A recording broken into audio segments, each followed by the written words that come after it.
Welcome to the One Gang Worldwide podcast, your ultimate ride into the world of motorcycles. Visit cyclesworldwide.com where we offer a completely free marketplace for everything motorcycles.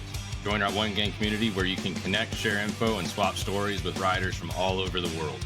Join for free at cyclesworldwide.com and be a part of the One Gang community right now. On today's episode of the One Gang Worldwide podcast, we're diving into the world of custom motorcycles with none other than Christian Newman, a master of motorcycle craftsmanship known for his innovative designs and technical prowess. Today, Christian will share his journey in the world of motorcycle building, reveal the secrets behind his groundbreaking projects, and discuss the future of motorcycle design. So gear up as we explore the art and science of custom craftsmanship with Christian Newman, right here on the One Gang podcast. It wasn't a bicycle. It was I took apart a snowblower and took the motor out of it and attached it to a set of handlebars and a front fork that was actually just angle iron bolted together with threaded rod. And then I used it to tow me around on my skateboard and rollerblade. Christian Newman, welcome to the One Gang Worldwide podcast. We greatly appreciate you taking the time, brother, to come and see us and talk to us a little bit.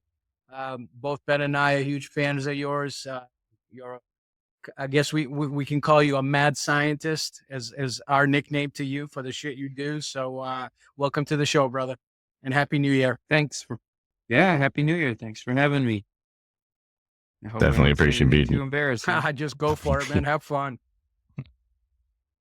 Glad to have you here. So we can start in the early days and ask you about your first kind of love or first interest in motorcycles, when that started, whether you were a little kid or if it came later. But what age did that really start kicking in where you found you had a passion for design and build? Well, I mean, I always liked building whatever. So I guess even before motorcycles, I, just liked taking things apart. I remember calling my dad at work one day, after I got home from school. I was probably in third grade. And I asked him, hey, and I didn't even know what it was. I just described it to him, but it turned out to be a battery charger. And I was like, hey, can I use this battery charger?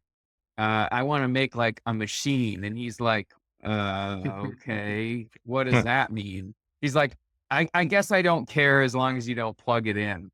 And we had different ideas of what me using it for a machine was, because when he got home, I had totally disassembled it. Yes. And cut all the wires and took all the controls out and just I just ruined it basically. And I just remember him being pissed off, but probably, a little bit appreciative of just the fact that I wanted to use tools and take something apart And learn how it works. So was it like a trickle charger or one of those? Sounds like it was more of those conditioner style ones. It was it was an old jump box stuff. Oh, it was big. It was probably $100 back then. So it was a big battery charger. Right. So he was displeased. But so then I guess my dad always rode motorcycles, and my mom also rode motorcycles. Nice. But I think the next major event that I can think of was he was out driving somewhere and saw a CB whatever or something similar, definitely some sort of Japanese for sale on the side of the road back when you could pick them up for a dime a dozen. Right. yeah. And I don't think it even worked. But he brought it home. It was just here, have fun taking this apart. And so Nice. we put it on the back porch. I think he drained out most of the fluids so that we didn't make a mess in the back patio. And then we just went at it with tools. And I have a distinct memory of not being able to get that timing chain off and just smashing it with a hammer so that I could because I wanted to get the cylinder off. Because that just seemed like the next thing that I should have taken off. So I just remember bashing stuff with a hammer. Yes. That's funny. And where The was this? Where did you grow up? Or And I mean, I was born in Texas, but I only lived there for a couple of years. right on. Still legally, I'm a Texan, so when I go down to Texas for work, I can You can tell him you're a talk true shit. Texan. Yeah, well, I can at least talk shit about Texans because I can claim it. Right. Hey, was your dad into the same stuff? Was he kind of like a guy that was into fixing stuff, doing things himself? Is that kind of how you chased it, or you were just a curious kid your whole life?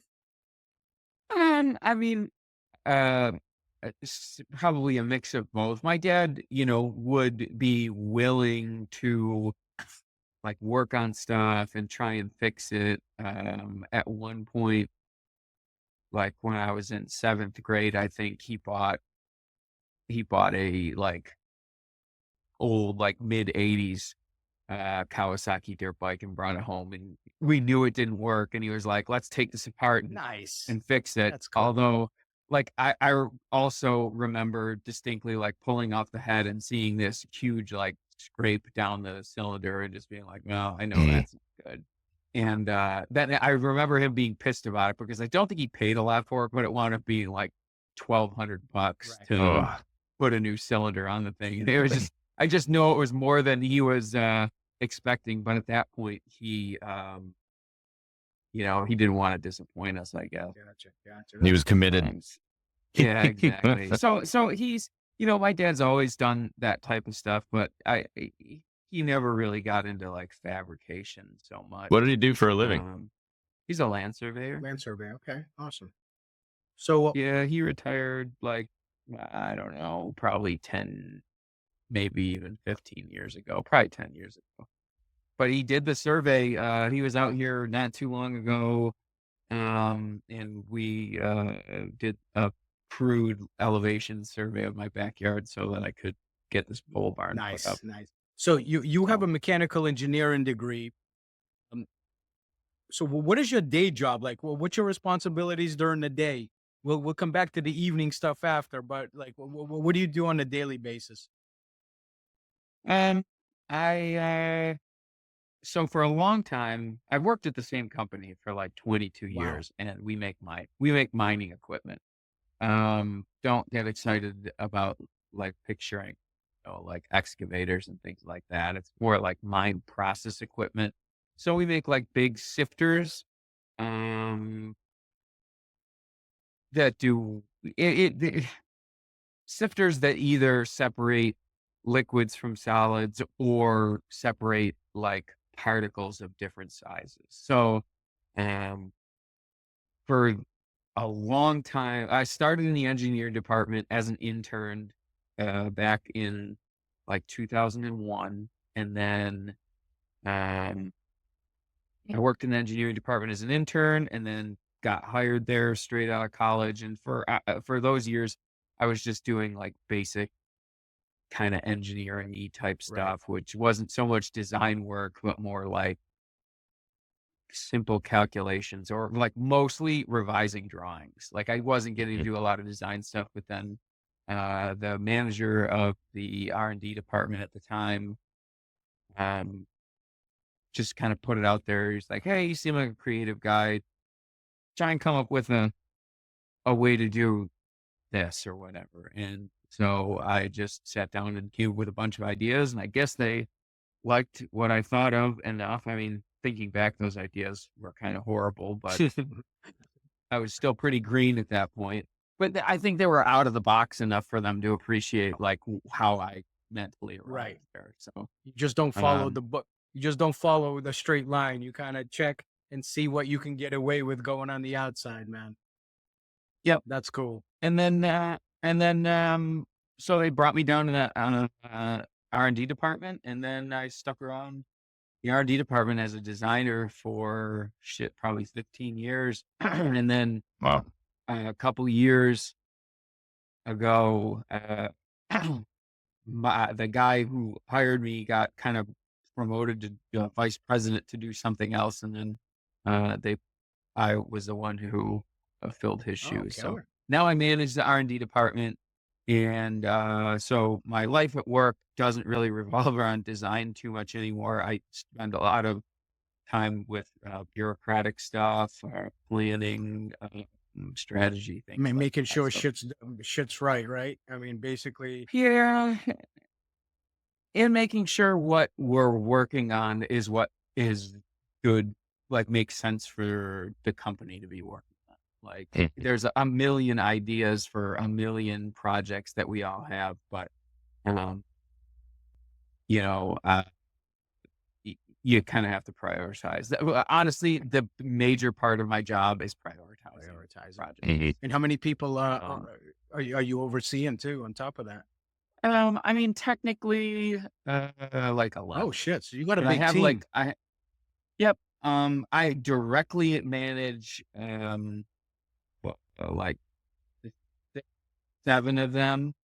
And then, another guy who reports to me kind of manages 3 of them. Gotcha. So I'm got Very cool. 2 levels under me. Now, I report directly to the owner of it, and it's not a small company. It's, I think we have 750 or 800 employees, so Oh, relatively big. gotcha. Wow, nice. Most of them are in Buffalo, but there's about 100 in Houston, which is strictly just a coincidence that that's where I was Right. born. You got both And, sides of you. One in Buffalo, one in Funny. Texas. That's funny, dude. Yep. And then a couple small, like distribution centers. No, it's an So- international company.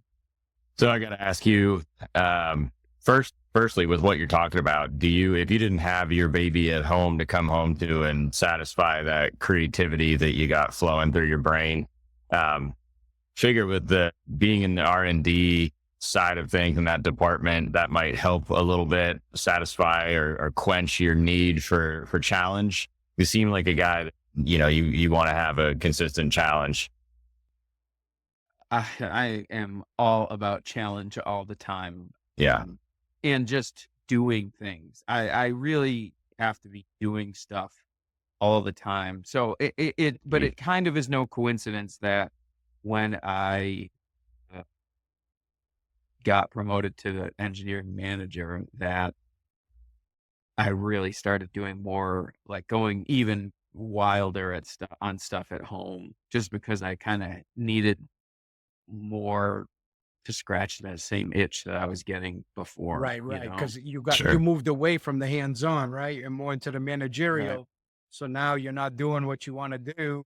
So you're bringing it home and like, all right, I gotta put I have to put my hands on something. Yep. But I've always had some type of physical project since I was since forever. Like I mean, I remember spending like 2 years when I was in middle school, like building this tree house. Like I worked on it every day. It was huge. It had like so much lumber was liberated from local construction sites, and like which I do kind of feel bad about in retrospect, but because I'd be pissed if someone stole my 2x12s. Hey, But we were kids. We did stupid shit. Man. yeah. Mhm. But I mean, it was like a massive treehouse that my dad actually like went to see a lawyer about to see if he could get in any sort of legal trouble for having it. Like I'm not kidding. It like and like 50 trees in the woods. Damn. in the Whoa. backyard. So it was like, yeah, it Holy was a shit! Man, serious this was like a treehouse. It was like the Swiss Family Robinson Yes. like thing. Yeah, it was quite an endeavor and an ordeal. Do you think you've got any pictures of that, or your dad might have any pictures of it anywhere? I can ask him. it would be I awesome don't. to see. Yeah. It kind of predated the era of like having a Right. picture of everything. Yeah. Good point. Good point. But I can ask him. He may. That's fine. Right on. Okay, so before we get into the details of your first build, I think it's important to frame it with your home shop. I know personally my jaw dropped when I saw your Instagram reel or whatever you call it, where you were, yeah, you start with this humble door. I actually have the same exact door on the back of my house. And you're like, here's just a quick tour of my home shop. And then you bring us in and you've got, a Doosan, you got a Lynx lathe, you've got your Haas VF2, the D&M 5700. I mean, you've got an insane setup that I definitely want to hear more about. So to go from a kid who is just getting into his first build to then a guy who is building his own vapor blaster in his own house, to get back to your roots. What was that like with your first build, and was it a first full build, or what was it that you feel like was significant enough that you remember as your first build, and what were some of the challenges and things that you faced when you're going through that process? Sure. I mean, at the time, well, the first build that I really would call it's just the first street motorcycle that I really ever worked on. And it was it's like a 75 CB 550. And I got it at a garage sale or something. Sweet. It used to be my dad's though. Like, Okay. it was like I don't exactly the story as I remember it, but my dad sort of disagrees is that, I saw it at a garage sale and brought it home, and he was like, "I think this is mine. I used to own this bike. I remember that dent in the tank." No way. But he remembers it as he told me to go to that garage sale because he knew the people that were selling it or something like that. But Yeah. I don't remember it that way. I like mine better anyway because it's more glamorous. But what the reality is lost in time. But anyway, so I had that bike. I think I got that in 2008-ish. How old were you? I didn't really do. I would have been like in my early 20s. Early 20s. If I can do that. Yeah. Hmm. So yeah, I was probably in my early 20s. I spent my teens working on cars, like doing like import car stuff. Like, Okay. right around the time Fast and the Furious came out, Gotcha. that got me. So, but before that, I was also working on dirt bikes. So like, Okay. but as far as actually doing any fabrication, I started doing fabrication on cars. Like when I was, well, that's not even true. When I was probably, sorry if this is getting really No, far all away good, from all the good. topic. When the first thing that I think I can remember fabricating was a bicycle. It wasn't a bicycle. It was I took apart a snowblower and took the motor out of it and attached it to a set of handlebars and a front fork that was actually just angle iron bolted together with threaded rod. And then I used it to tow me around on my skateboard and rollerblade. And I was Dude, are probably, you kidding? That's that's like my first fabrication project that I can distinctly remember. And I was probably in like 7th or 8th grade. Nice. But it was so hairy because there was no clutch on it. So you like push started it to get going, but then you couldn't stop It just except by falls to the turning it wall. off. jump off. So it was pretty wild. That's like one of the earlier fabrication projects. It was either that or bolting 3 bicycles together to make one 4-wheeled bicycle. But like, that's just the type of stuff I was doing as a kid. I was always just tinkering. I was like using my dad's tools, leaving them in the lawn, like that type of thing. Yeah. My very first job was repairing commercial lawnmowers, and I was in the summer between 6th and 7th grade. Wow. Okay. Damn, dude. And it was just like I just was able to draw on like me like knowing how to use tools as a kid just from messing around with that. Yeah. I mean, I remember having the first successful like major repair that I remember doing was my dad had brought home this shitty old Ford tractor that ran. Mhm. And so I think we took the deck off it. We put wheelie bars on it because if you dump the clutch, it would do a wheelie. But Yeah. eventually we were like towing something around the backyard with it, like a sled with like 5 people on it. Nice. And the transmission seized up. And like, again, I was probably in 5th or 6th grade at this point, and I disassembled the transmission and fixed basically the output shaft had become welded to the Jeez.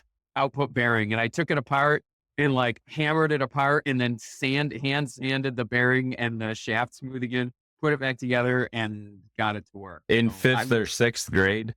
yeah, it was. I think I young, was for still sure. shitting my pants then. And Yeah. you're building tractors, man. That's crazy. That's Yeah, you but probably didn't know what some of it was called, but you knew how it was supposed to work, I imagine, right? I had no idea what anything was called. Yeah. I mean, and I only barely knew how it was supposed to work. It was just like, okay, this is definitely supposed to spin here and it can't. So why? And then I get apart and Yeah. I really don't remember what the extent of it was, but I definitely had gears off of counter shafts and things like Mhm. that. And it was pretty apart.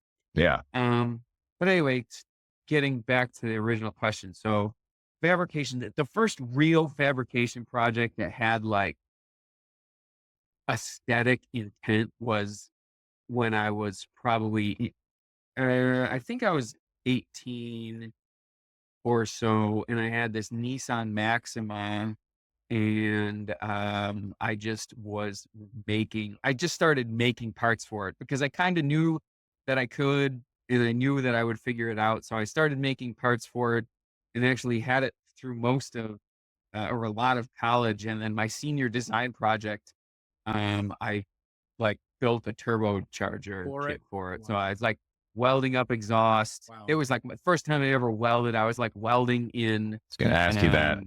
That's cool.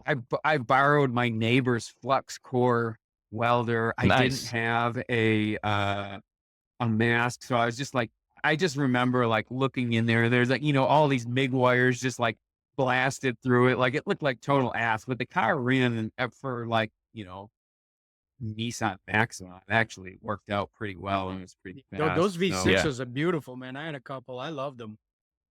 yeah, it's a nice solid motor. And then I had these grand plans to make it into like even more. And then I like pulled my head on my ass and like got into something that like a platform that was a little bit better, which was still Nissan, but it was like a rear wheel drive, like 240 SX. And Mhm. I wound up putting a Nissan Skyline RB26 motor. Oh, wow. And then How old were you then? And how'd you afford that? Yeah. Because aren't those motors that major money? there were, I mean, at the time, At the time, think, not as much. yeah, it wasn't too bad. I think I maybe spent like $3,500 on Oh, a wow. motor or something like Wow. that. So Mhm. it wasn't insanely expensive. And at that point, I think that was like right when I started working at my current job. So I would have been like, Okay.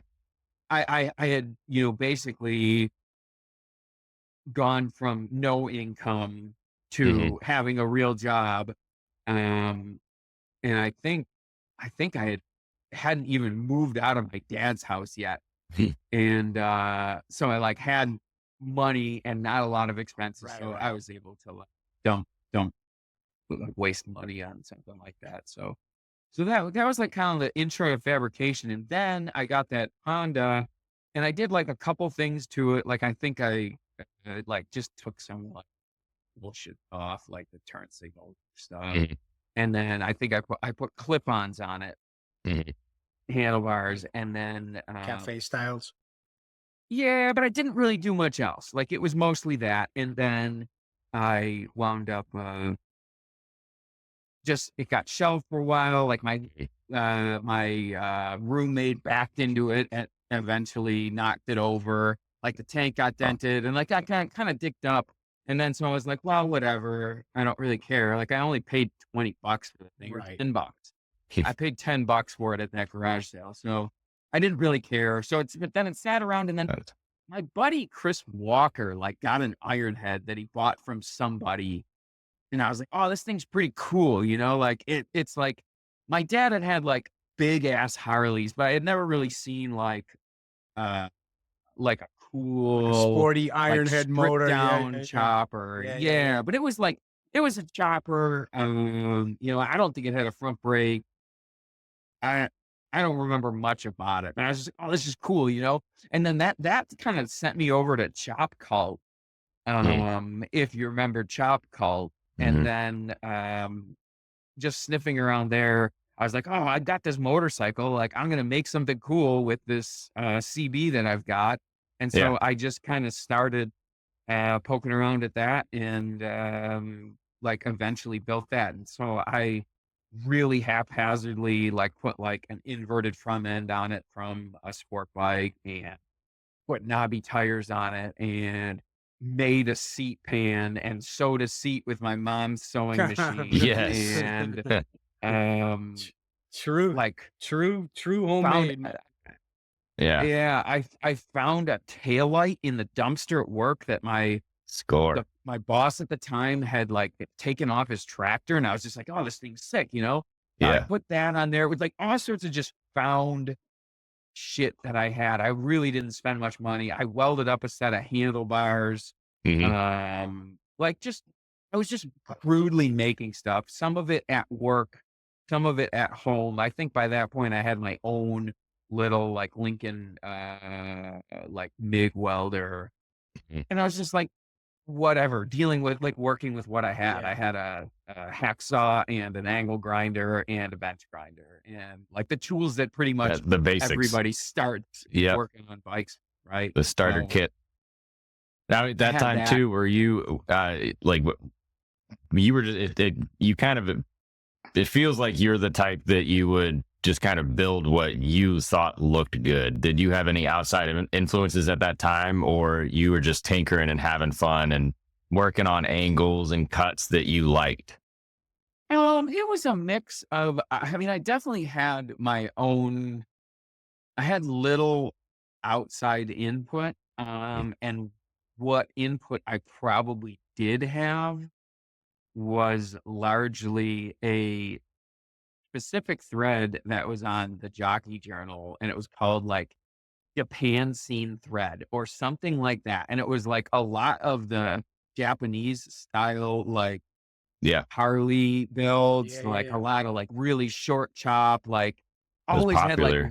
Beautiful weird builds. Yep, bars. beautiful builds. Yeah, but a lot of this was like street stuff too. So it kind of had like this like crusty feng shui that the Japanese do better than anybody Right, for else. sure. And I don't know, that was just really inspiring for me. So I think that probably influenced a lot of my early motorcycle building. Like if you look at the Mhm. Honda, and then the bike I built after that, which was my turbocharged shovelhead. You mean to tell me They you went from the CB 550 to the turbocharge? Yeah, Are you shitting the It's a me? big turbo leap. Big You leap. went from Yeah. that to that? yeah. Holy crap! I was gonna get into this later, but I'm gonna. All right, man. Then I'm gonna ask you something here. Wow, dude, I thought you had a couple in between to get to the turbocharge, because that turbocharge No. is wow. That's insane. Hey, let me ask you before we get there. You said you were in the chop. You were really into the chop code. Um, when you got into that stuff a little bit more, what how was it for you as far as getting parts for like? Because I mean, you started messing around with like pin heads, right? Uh, um, did you do you did shovels? You didn't do anything with knuckles, did you? Were you were you finding stuff with that too? I did build a knucklehead. My People's Champ bike in 2017 was a knucklehead. Okay, So I've kind of had like one of every one of Harley every. engine, with the exception of real early stuff. But yeah, I mean, how did I get parts? I mean, a mix of, I would occasionally go to swap meets, although that's typically not my a thing that I Good do. old eBay. Yeah, I mean, either eBay or more like I would be like hit up like Chopper Swapper on Instagram, because that's just when it was starting to come up. Yep. That was probably like 2012, I think, is when I was building the turbo shovel head. So take us through that. You said, I mean, you went from basically, no offense, it was a rat rod, right? So, I mean, it was kind of pieced together. It was a bike that you didn't give a shit about. The guy, backed into your roommate backs into it. You're like, fuck it, it is what it is. But like, to go from that, where did you start like getting ready for something like this? Like, how did you turn your mindset from your first build, which was just kind of messing around, to basically, you and I talked prior to this podcast, and I've been in the industry a long time, man. And when I saw that bike that you built, the turbo, I don't think I've seen maybe one or two in my lifetime that I would even put remotely close to that. So take us through that mindset in developing your plan for this bike, and hours that you put in both in the design aspect and then into the build part of it, and kind of take the listeners through that, because people are all kind of infatuated one way, if they love motorcycles or not, and how shit's built like that. And there's motorcycle builds, and then there's something like this. So can you take us through like maybe like that beginning stage where you were like, this is what I got in mind, this is what I'm going to do, and take us through that. Sure. Although I think I need to possibly clear up some All confusion. right. So, Sure. the turbo shovel that I'm talking about is not the purple bike that Yeah. we talked about. Right. The purple bike is actually a flathead that I built the heads from scratch from, and that's actually a twin turbo bike. Oh, okay. Got it. So the shovel head that I'm talking about, I built in 2012 for a thing called the Greasy Dozen, and that was like a put together, like it was done by this guy Bear, who now runs like White Knuckle Knives. I think it's Yeah. White Knuckler. And if you're on his email list, you'll know. Because I get like a million text You're messages. talking about the 78 Anyway, then, right? White the 78. Oh, okay. Yes. Yeah, the 78. Okay. Oh, got it. The 78. The Yeah. 78 So shovel that boosted, bike, yep. that was the next bike that I had built. So, but even That that, was a I mean, it's badass still bike too, like man. quite a departure from, I think your question still holds true. Whereas the Honda was like, yeah, okay, like I'm just doinking around in the garage. Like I was like, okay, today I'm going to make some handlebars.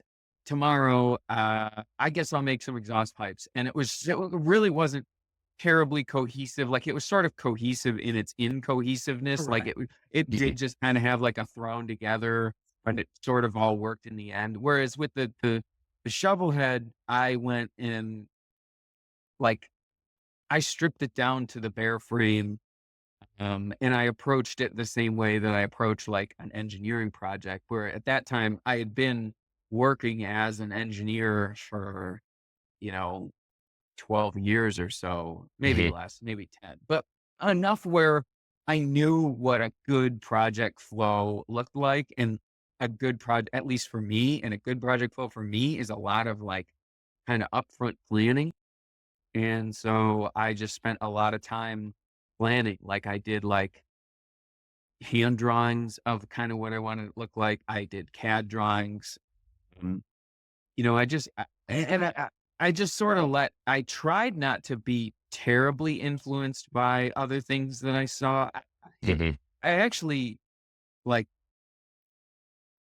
don't look at a lot of motorcycle related content because I don't want to be too influenced Yeah. by what I see. Stay Like, I true think to you. that's- Yeah, and it's just like I want ideas that I have to be my own, and not like derivative, I guess. Right. And Sure. I'm not saying that not saying that I've ever had an original idea in my life, but it's just like I like to think that I do at least. So I just spend a lot of time doing just design work that I feel like isn't influenced by a lot. I'll just sit at the computer or at a paper, or sometimes even just like sit on the couch and just stare off into space and visualize things, because I'm pretty good at doing that. So, As an outside um, perspective, I'd say it's pretty easy to confirm that you come up with some pretty incredible original designs. And any of the listeners or watchers out there, once you check him out, you'll see it real quick. It's nuts. We said it in the beginning, mad scientist, man.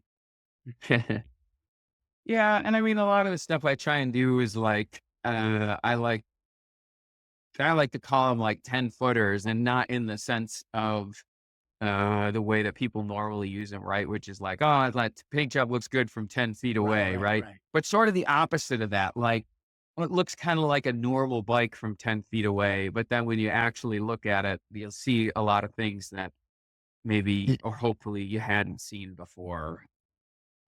So that's just kind of And you the make design approach. like for your builds, you make majority of the parts for the motor, correct? Well, that sort of increases over time. The shovel head that I built, that was not very far off from a stock shovel head motor. Like it was built with performance components, Right.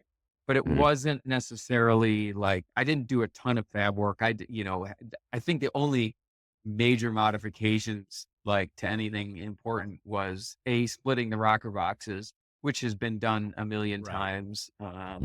And B, like I had to do some oiling modifications to make the turbo stuff work. But that being said, like as I progressed, I think I did more and more fab work on engine components. Like the twin chopper, right? The twin turbo one. The twin turbo one, I mean, there's very little actual Harley stuff in there, or even parts that would fit on a Harley. Right. Um, the we Because you combine like 3 different motor it's a parts, whole lot of correct? Right? yeah. It was like some flywheels from a knucklehead that we cut down the OD on, and then it was like a one-off connecting Yeah, rod. yeah. That was built by you, Um, man. That was insane. I didn't build it. I actually I actually had that built by a rod company. Okay. Although I did make I have made connecting rods since then. But and then yeah, it was like panhead cylinders and Evo pistons, and then everything from the head gaskets up was made from scratch. So Wow. um Yeah. and that was quite an endeavor, and it all started with CAD and the computer. Yep. I think I, my timeline on that. So before I even started really like touching any tools to build this motor, I was in probably about 500 hours Holy shit. Oof. Just in the design part of it? just in the Good design part of God. it. Yeah.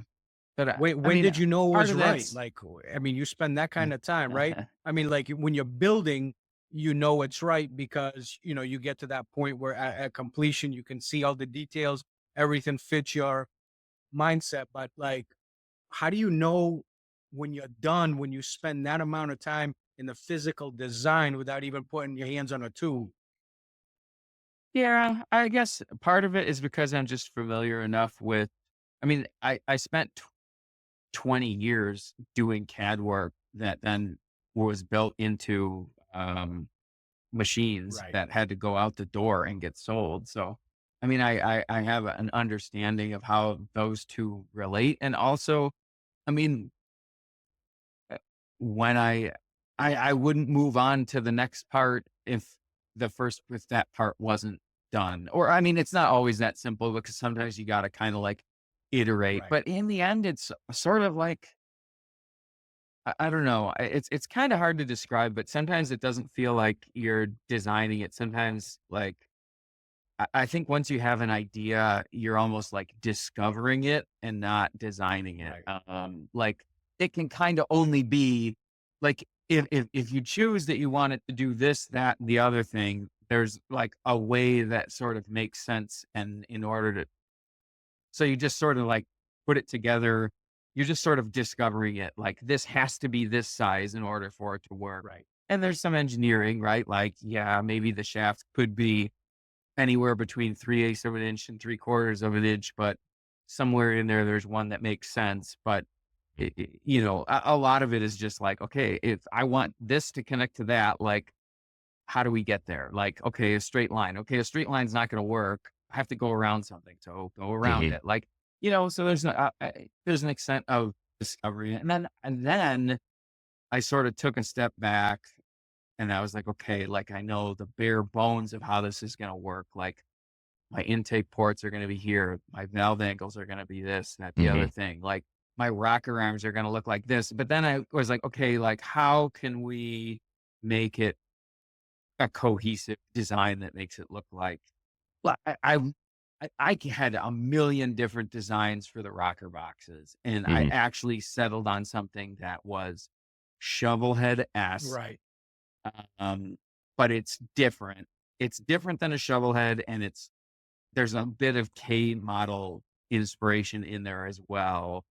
And I just wanted to again sort of be like that 10-foot thing where it's like, oh, that's a shovelhead. And then you're like, oh wait, no, that's shovelheads on a flathead. Like, oh no, wait, what the hell is this? It's got like you can see the rocker arms, like what's going on with that? And then if you look even closer, you're like, shit, there's 4 valves on every cylinder. Like, what even is this Blew thing? me away, man. And then it's like, and then there's like, it's got dual intake tracks on each head. And so it's just like, there's just a lot there Just the way to you tuck that just, exhaust to keep that bike skinny and tuck that thing. I still trying to figure out how you tuck that exhaust into that amount of space.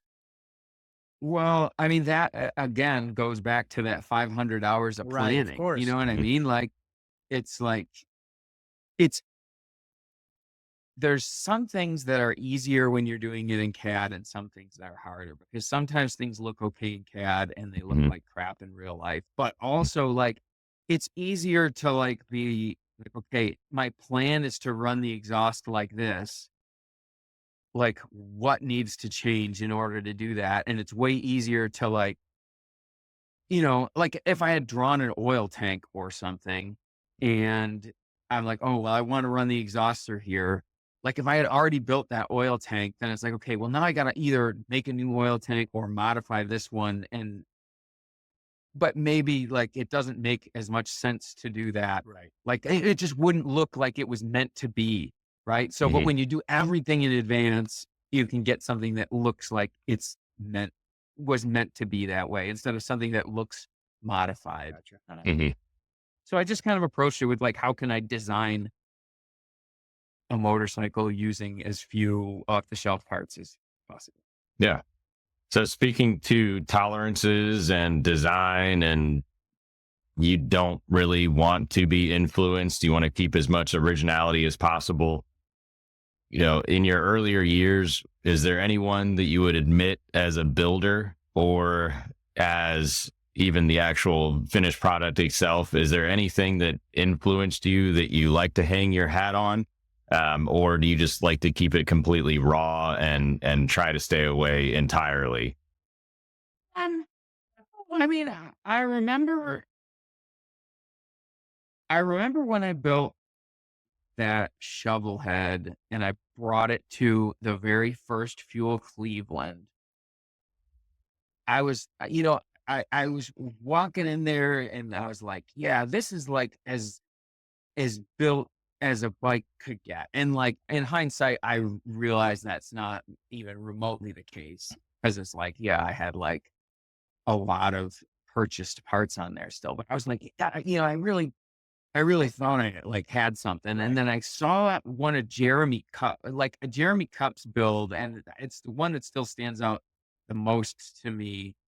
I honestly can't even remember what it is. It's like a fucking Ducati top end on, um, maybe it's even like a metric bottom end or something, like a Japanese bottom end.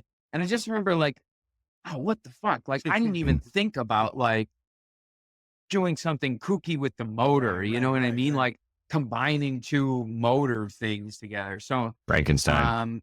yeah. And it was just like, oh, that's cool. And I'm not even scratching the surface here on what can be done. And that was back in like 2012. And then it took me, you know, 9 years, 10 years. No, I guess not that much. It was like about 8 years before I finally got around to like building something that, um, I guess I can say was inspired by that, which is like, okay, like do something more, like build something for the And you built engine. some in And between then, right?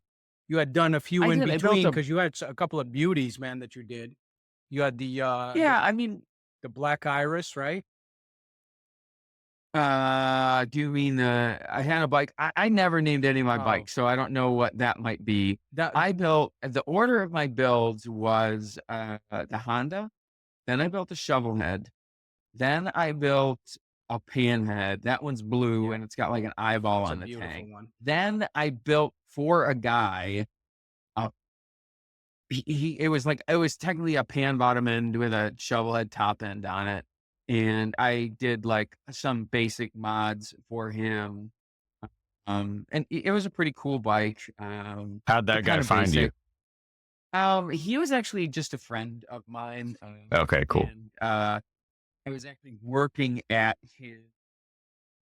He made had a company that made instrument road cases, like those like usually black with like silver edges on them. He had a company that made those, so I was actually working there doing some stuff for him. And he's like, "Oh yeah, can you build me a bike?" So that was like next. Then I built maybe it was then I built myself a Sportster. I had like gotten a Sportster chopper that someone else had hardtailed and it was clapped the fuck out. So I sort of fixed that up. Then I built another Sportster for my girlfriend, Elizabeth. Then I built a Knucklehead. Then I built her another Sportster. Then I built an Indian. Was that when Then you I, got invited to the wasn't it like three guys chosen by Indian to build it was, something from the scout, and you were one of the yep. guys that they chose, which is, I mean, that's a pretty fucking cool honor. Sorry, but that's a great honor when a company like that chooses, of all the builders out there, man, that they can get from Instagram to build something. I mean, obviously they saw something Mhm. amazing in you. I love that build because you kind of brought that scout old school. You put that old big Hoosier on the back, dude, with the fucking with the big sissy bar. So you kind of brought that curvy thing into this old school look. I loved it. The other two guys kind of went. I I mean, they both did a great job. They just did it a little bit more futuristic. I love that you brought the Indian back Yeah. into the old school stuff. That was cool as hell. Yeah, in hindsight, I should have used a fatter front tire. And one of these days, I'm gonna unlace that wheel and put a 21-inch tire on there or an 18-inch tire, and kind of bring it back Yeah, it to looked cool what as I hell. should have done. It's just that in person, because that frame on that bike is so wide. It's like literally like almost a foot and a half wide where the radiator is, and then I've got this 2.25-inch wide ice racing tire on the front. And Right. the balance of it just was never really right. Gotcha. So, Gotcha. but it wouldn't be that difficult to make to just lace up a wheel that makes more sense. Hey, let me ask you a Um, question. Like a lot of people, sure. they always see the final product, right? So they got your twin turbo and the shovel and all these beautiful creations that you've put out since you've been building. And that they don't understand really, like, and we kind of talked about the hours that you put in and all that stuff. Has there ever been a time where kind of like you were in the midst of this and you're on top of the world because you're recognized as a badass fucking builder, and up and coming guy that people in magazines and photographers have written. Did you ever go through a period where you just kind of fucking sunk and then it was just kind of like, I don't want to do this shit no more. I'm kind of tired, or was it always, let's go? No, I generally manage to remain pretty positive. But there are certainly times when I'm just exhausted, but it doesn't take too long for me to recharge my batteries. So like if I take a couple days off, like I'm just finding myself like, man, I gotta get back there and get out there. Um, honestly, like I've probably, as like much of a bummer as it is to say, I've probably never felt less interested in building myself a bike than I do right now, honestly. And that's because it's hard for me to um, like break away from something that's putting money in my pocket to spend money, not only not make money, but spend my own money. Right. And so that's just been something, and I like kind of need to like, I know from like, I know how I am as a person, and I'm probably going to need to start getting together on something soon here. I have a plan. I'm not really ready to talk about it on Gotcha. public thing. I've told several people about it, but I'm not really ready to Talk about be it. like, oh, this is what I'm doing. Right. But it, I just need to like get it together. And what I'm hoping is that once my shop is a little bit cleared out here and I have that building up in the back, then I'll be able to like, okay, I've got a little bit of room to read. Like I can just take a step back and start making some stuff for myself. Get out of the shop where you're concentrating and putting all your work into now with CT Newman Engineering, the parts that you're manufacturing, for all the machines, and kind of get yourself into a separate location where your mind is a little clearer and away from the current money making business that you're working on. And kind of, I get it, and it makes a lot of sense. Definitely makes a lot of sense. Yeah, it's it's the thing is that the good thing about it all is that I can take satisfaction away from like kind of almost any project. So it's not unreasonable for me to like work on something that's not motorcycle related. I didn't even design it, but like I can still take pride in like figuring out how to make it for somebody else. Right. So I can still, it's not like I'm totally devoid of like internal satisfaction. It's just that I think I'm doing it, approaching it a little bit. Yep. Gotcha. I'd still use all this as soon as I would start working on a bike. I'll still use all the same tools. I'll still be out here in the shop running the machines, probably, maybe running my Bridgeport a little bit more, that I do these days. But, I still think I'll use a lot of the same tools, a lot of the same skills. The things that I want to do aren't really practical to do any other way, because it involves designing an engine from scratch. Right. So, it's hard to design and build an engine from scratch, either without a foundry or without like machine tools. It doesn't necessarily need to be CNC, but it helps, especially if you're. Yeah, it definitely helps. And it definitely helps for things that like have really complicated shapes, which this is going to. Of course. And that's Can't kind wait of like for that. that's where that's where your mind is at anyway. So, I mean, might as well do it, dude. Cause, that first insanity you put out there was absolutely breathtaking. So, it's awesome. Just awesome. Well, thanks. Now, going back to the Indian thing, it seems like you don't, obviously the money aspect is great. Getting your name out there is great, but you kind of strike us as the person that doesn't necessarily care about the recognition. as much as you care about flexing that creativity. And you seem like a builder who just wants to build. And you want to push the boundaries and discover new things and new things that work. Would that be a correct assumption? Yeah, I mean, I really don't. If I really don't care that much about getting recognized. It's always nice, but really, in the end, like I would probably be making the things I would make, whether or not people cared or not. Right. Yeah. Always, So it with always that, makes it feel a little bit more worth it when people care, but of in course, the end, it's a lot of like internal Yep. satisfaction. yeah. Well, with that understanding, stepping outside of that, that personality, those personality traits, and getting into the industry as a whole, I'm sure people would appreciate your opinion on things. We're curious, with the changes and the evolution in the motorcycle industry today, what changes do you see that you're appreciating? What changes do you think are ridiculous? What little things that stand out? What little things stand out to you these days?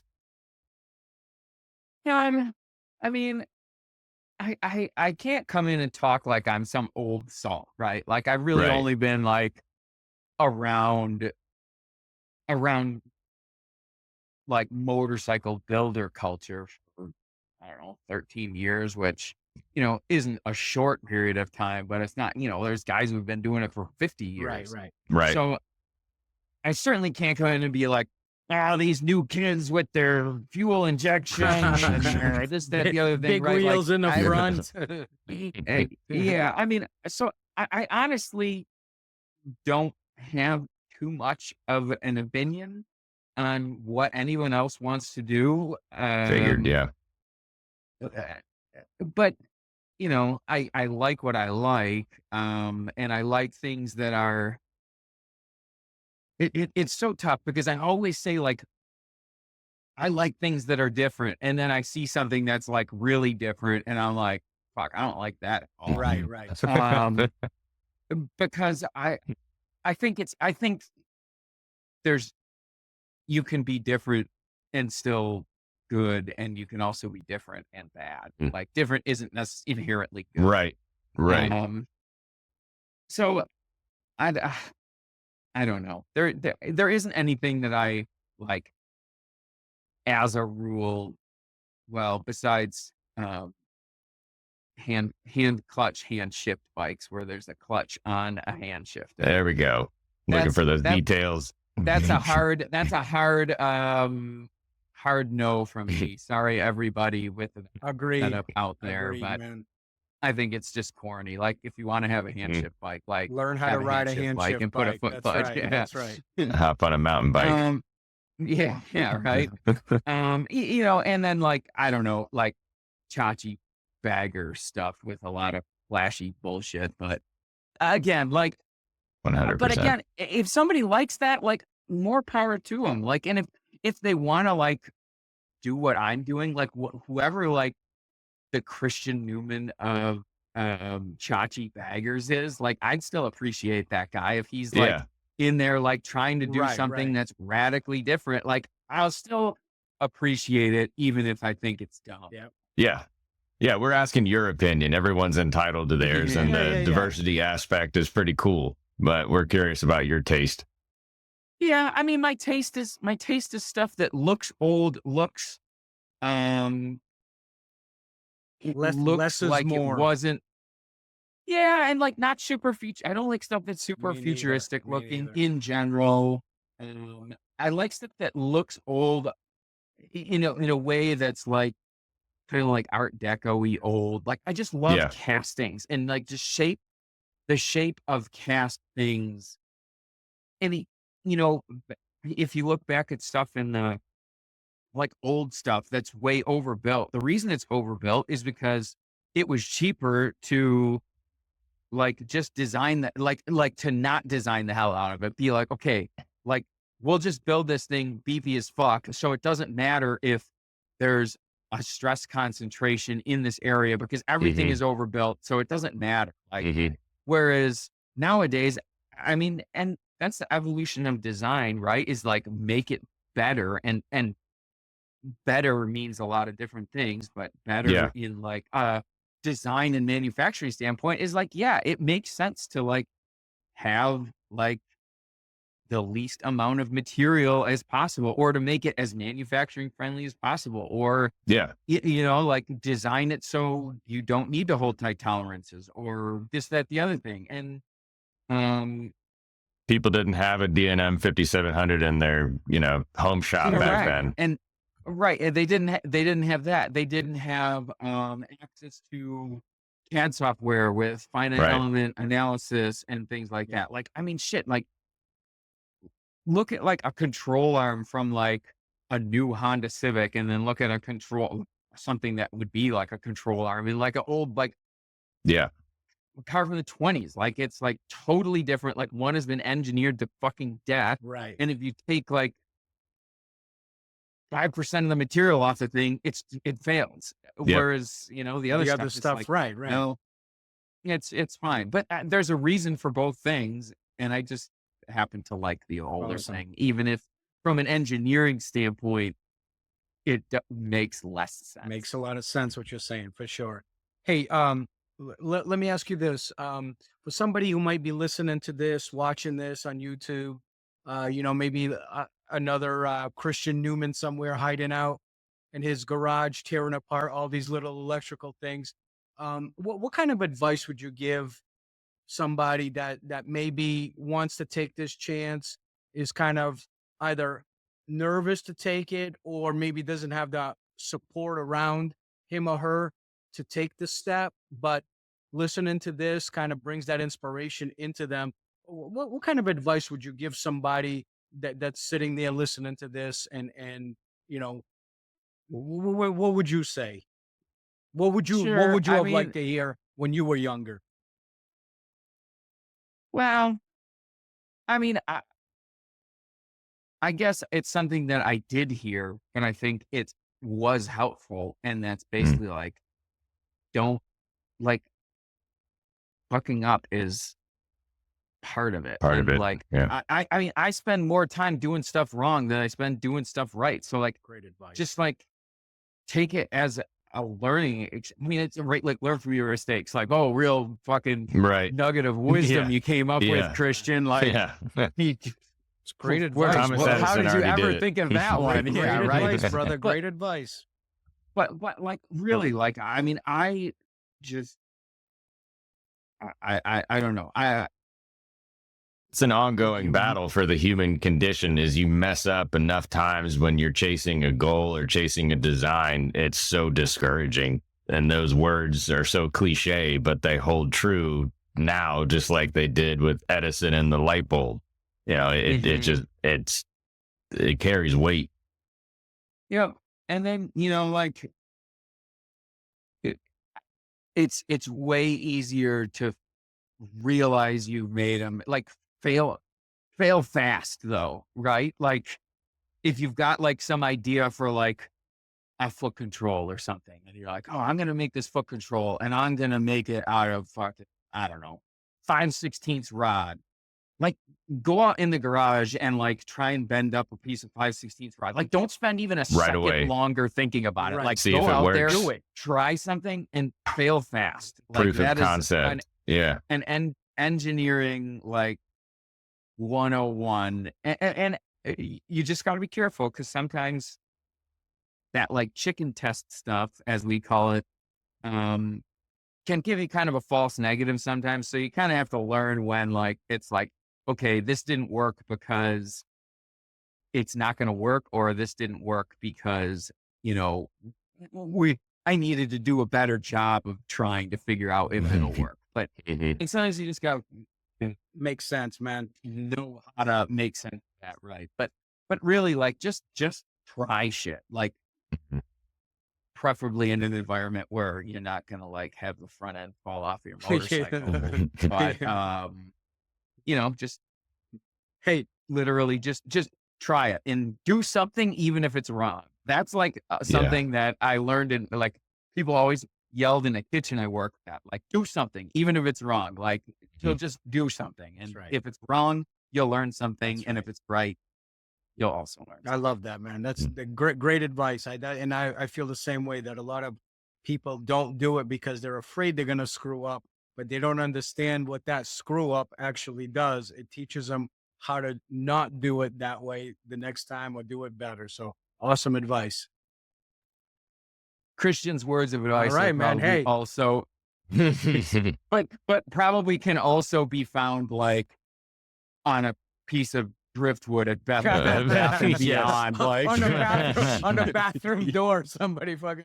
yeah, Live, Yeah. laugh, love. Christian Newman. exactly. Like That's funny, yeah, bro. don't That's be funny. learn from your mistakes. Don't be afraid to fail. Live, laugh, love. Life's a beach. Life's a beach. That's cool, man. So, yeah, I just want to communicate how cool it is. A lot of engineers, and I'm sure you've got friends like this potentially, that they tend to get into that office role and get sort of stuck there. And it's inspiring. I'm sure there are a lot of younger engineers out there that'll hear this, but it's inspiring to know that you go home and you go right into your CNCs, you go right into bending, you go to, build a vapor blaster with your buddy. Like, that's the whole reason that a lot of these younger kids get into engineering, is to do all that cool stuff. And a lot of guys that I know, they've gone down the path of, they've become glorified pencil pushers to an extent and feel empty inside. So it's inspiring to a lot of people that you're out here and you're grinding in a satisfactory way, where you're finding a really good outlet to flex your creativity muscle and get out there and build some incredible stuff that the rest of us get to see that work. And we're insanely grateful, because some of the stuff you do is so freaking cool and unique. So before we get to our speed round, I wanted to ask you, you're pretty active on Instagram. I'll put your link up there, because you got some super cool stuff up there. And outside of that, is there anything else that's going on in your world? Somewhere that you post, you do YouTube videos, or anything else that our listeners and watchers wouldn't know about? Or what channels should we pursue to keep up with Christian Newman? Where can they find you? Honestly, the best way, honestly, my only social media or anything is Instagram. Okay. Like any of my advertising, and I don't even advertise. Like, I've literally never advertised anything other than making a post about it on my Instagram. So that is the only way that anybody finds out about anything. Okay. That makes it easy. Yeah, it does. There was, and then I have a website, like if you ever wanted to buy anything, it's cpnewmanengineering.com. Like, that will be on the notes section, so be able to put them directly to. All right, so you ready? You ready for the speed round? We got. Wait, I wanted to add one thing. Awesome. What you said about the engineers, like engineers out there, wanting to do what I do or whatever. I interview all of the interns that we bring into the company that I work for. Mm-hmm. And the thing that is, so to all you young engineers out there, the thing that's going to get you, at least at the company I work at, but I feel like it's probably pretty true across the board, is the first thing I ask people. I don't ask them about school. I don't ask them about engineering or, like, what are your strengths or weaknesses? I'm just like, hey, tell me about something that you do. Like, tell me about your hobbies and passions. Like, and the ones who always wind up working out are the ones who are like, well, I like to work on cars, or I like to like design stuff, or, like I help my dad build furniture. And like, those are the guys that, so like, if you want to be successful as an engineer, just do shit like this. Just whatever it is. I don't care. Like, again, it's like, I don't care if it's something that I think is interesting. It's just like, if somebody's got some degree of passion about something, and they like use that to work with their hands and produce something or whatever, it's those guys who are always the best designers. So, That's awesome. We always Yeah. say in the show, man, just never stop dreaming, because the moment you stop dreaming is the moment that they bury you. So very, very important. So all right, my man, buckle up, because we got some questions to ask. And Okay, I'm nervous. all right, you should be, man. All right. Best motorcycle ever built, in your opinion? Can I ask questions back? Sure. Or do I just have to be like, are we talking about a production motorcycle, or are we talking about like one motorcycle? One that motorcycle. somebody's It built? could be whatever you choose. These are your Yeah. questions, and they're speed questions. Or you can I'm answer gonna be both. so bad at this. I'm gonna be like so bad at this. Shit. Okay. Best motorcycle ever built. I don't know, that fucking Honda motorcycle that had oval pistons. Because who the fuck makes a motorcycle with oval pistons? All right, good. Best place you ever rode, and why? City, state, country? Oh, that is an easy one, and I'm actually looking at a picture of it right now.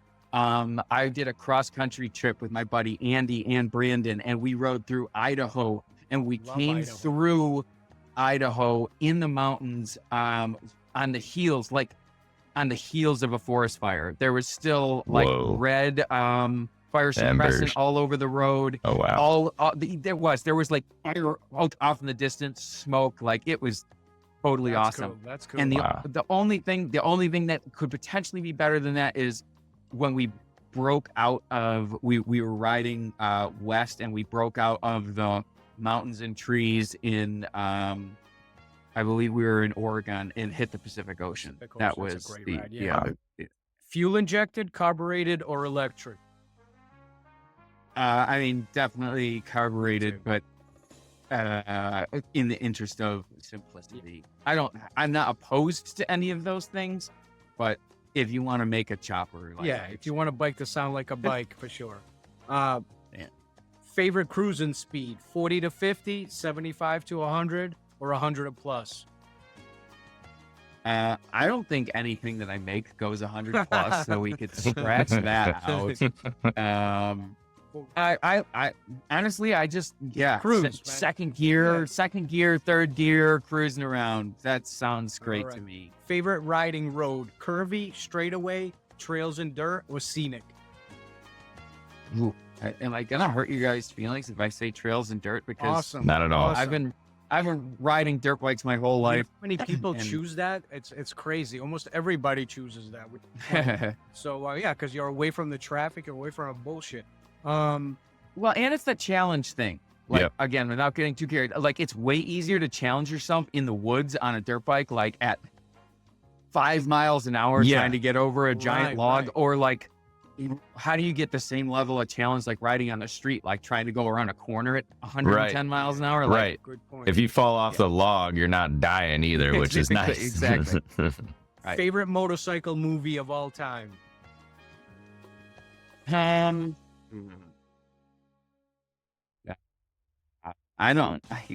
Would you believe it if I said like I saw Easy Rider for the Good first for you. time like 2 years ago? Nice. I mean, I don't know. Maybe that. The movie was kind of shitty, Six but Over? the bikes, was it 6 over? Yeah. Remember 6 Over? I think it has like a scene where Max Hazan was like, or it wasn't Max Hazan, it was Max Schaff was like riding some bike he built like up some embankments or something. I think it was in that movie. All right. I guess That's not, good, but I that's don't okay. watch a ton of movies. Favorite book you would recommend everybody should read?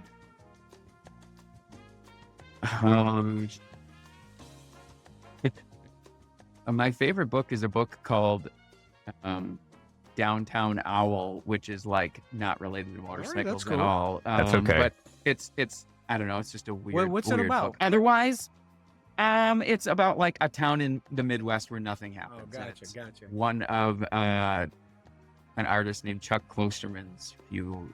All right. Go to Otherwise, The Basics of Turbocharging by Corky Bell, which is like a book that sort of was something that stood out to me because I read it before I turbocharged. I was my just Max, gonna and I ask. just You like, did it, but you read that before. Nice. yeah. So, That's cool. That was All your right. user manual. All right. Always read the manuals. Always read the manuals. Go to. I'm doing really bad at this speed round. That's okay. You're though. doing I'm great. Really You're trying to doing get great. into the Doing yap great. Doing round. great. The clock is pausing. So go to alcoholic beverage. I've never drank in Good my for you. entire life Last meal ever. or done a drug. Last meal ever. Wow. What would it be? All right. You're a vegan, correct? I get. Yes, for you. and I can tell you what it wouldn't be. I ate lunch with a guy today who drank an entire carton of egg whites with Nesquik powder in it, Oh, uncooked, just like a quart container of of egg whites, and then he just spooned in powdered Nesquik, shook it up, and Oh. drank it. So it wouldn't be All that. right, I don't blame Oh. you. Honestly, it would probably be my girlfriend's homemade chicken. All right, awesome. homemade Chex Mix. Nice. If you could meet someone past or present, who would it be?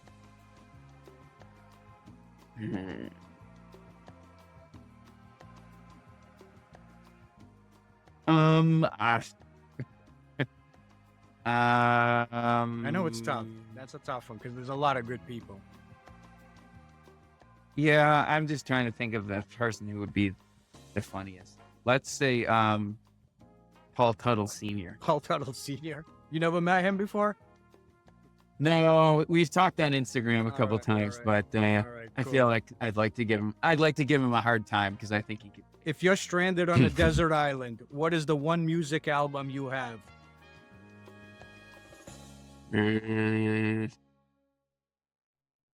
Probably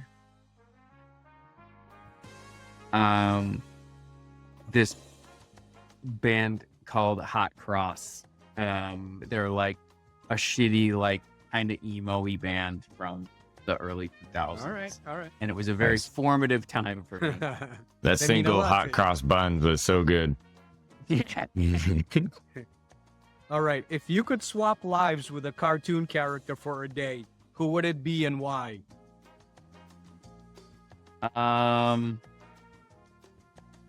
Sure. You gotta know. These are hard questions. Hey, we Yeah. want to make you think, man. We know that engineer brain needs to. Yeah. Lionel Hutz from The Simpsons. Okay. Nice. What's the most unusual talent you possess that nobody knows about? I can do a weird thing with my thumb where I could turn my thumb around Whoa. Holy backwards, shit. which Holy that's what it looks like. But what I actually wanted to do was get a 9-letter word tattooed Right, that would be across my knuckles. badass, dude. Because who could get a 9-letter word tattooed across their Yeah. knuckles? God damn. All right. What But the- here's the thing. I used to be able to do it with this hand, and then I broke it in a base jumping accident and was never able to do it with this hand. So it's a good thing I didn't get a 10-letter word tattooed across my Good knuckles. job. Good Yeah. job. Last This would be question. misspelled. If you could make a rule for a day and everyone had to follow it, what would it be? This is a tough one. No phones for a whole day. Oh, awesome. That's great, bro. Nice. That's a great rule, man. Good way. I good honestly way to might think have a about hard time with that, but I think it would. I would just be Man. interested to see what would happen. I Would open some eyes. it just sucks Yeah. because businesses run off these damn things, but it would be nice Yeah. to just like have that Monday through Friday, like you go to work and then you put the phone away for Saturday and Sunday and spend it with away from it. So, hey man, Christian, thank you so much, brother. It's been unbelievable to get to know you and get a chance to bullshit a little bit. You're a talented guy. We're excited to follow you through.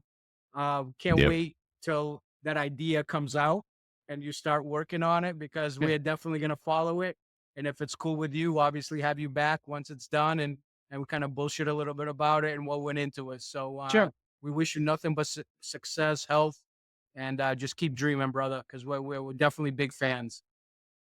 Sure. Big time. Thanks, I mean, Christian. things to yeah, of course. Other things to keep an eye out is I hopefully am dropping a sissy bar bending fixture here within the next week or two. And then, I'm also working on more upgrades to my frame big kit. Okay, Perfect. cool. That'll be on Instagram and then your website also, or just check Everything is on Instagram. Instagram. Everything's All right, on cool.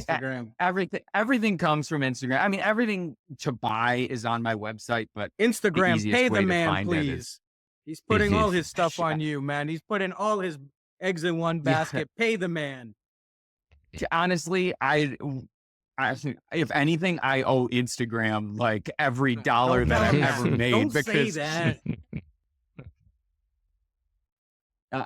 I've given them $0. No, I know. It's a great yeah. platform for artists like yourself. So we're definitely just keep up the great work, my man, and be safe and have a healthy new year. Okay.